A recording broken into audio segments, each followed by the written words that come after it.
Buddha was an Indian nobleman, alive around about 2,500 years ago in a little kingdom in the north of India, born just over what would now be the border into Nepal. And he grew up with all the privileges and the training of a very senior member of society there. Now, he had a kind of a secluded, very isolated upbringing, and at a certain point had something of a shock of awakening when he realized if you like, the darker or more difficult side of life, and the realities of old age, sickness and death became very apparent and very present for him, and he couldn't find any satisfaction any longer within his privileged, rather enclosed life. And so he did what many people at the time were doing. He cut off all his hair and he went off into the forest to seek for something deeper, to seek for another basis to his life. So within the forest environment, he studied with a number of other teachers who were already presenting paths to liberation. And he tried a number of approaches. He tried very focused concentration style of meditation, leading to very blissful, very refined mental states, but ultimately to no kind of release from the situation he found himself in.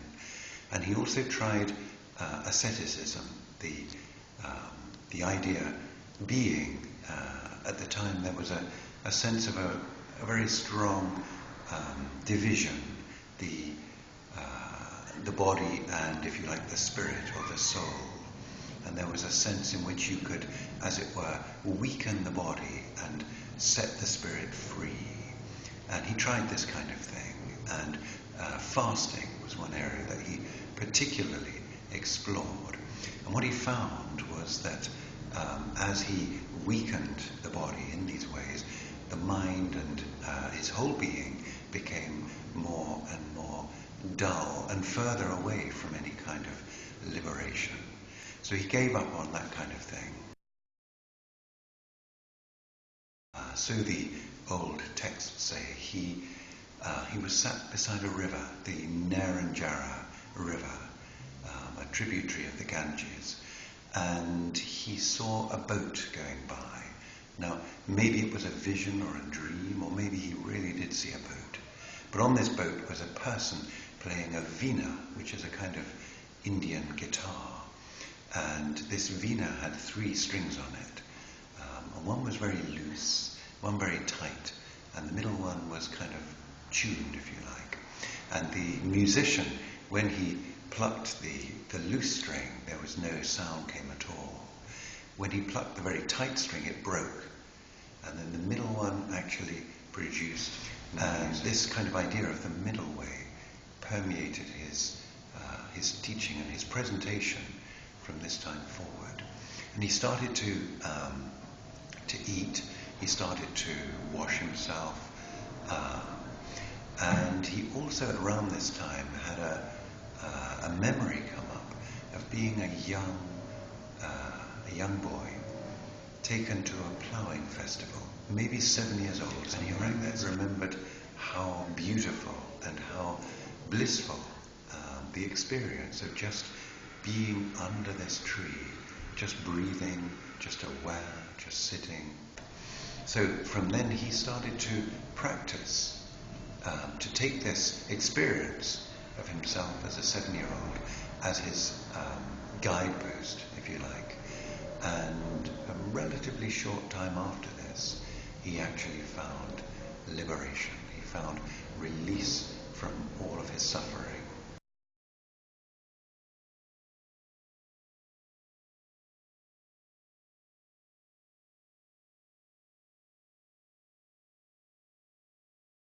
He discovered 4 noble truths, mainly the suffering and the problem, what is the cause of the suffering and cessation of suffering, and also the path leading to the cessation of suffering. Then he became the Buddha. Buddha is a title. The Buddha clearly pointed out in his first sermon, the Dhammacakka Sutta, his first sermon, until I realized the Four Noble Truth, no one called to me as the Buddha. When I realized the Four Noble Truth, then everybody knows, oh, this is the Buddha. So Buddha is a title who was an enlightened person, awakened person. And he clearly said he was a human being, but he was not an ordinary person. He was an extraordinary, he was unique person. And Buddha said, I was born in the human world as a human being, like the lotus flower born in the muddy water and developed and grew up to the water, over the water, and stand over the water. Then the lotus flower is not touching the water, unsullied. Similarly, I was born in the human world, but not like other human beings.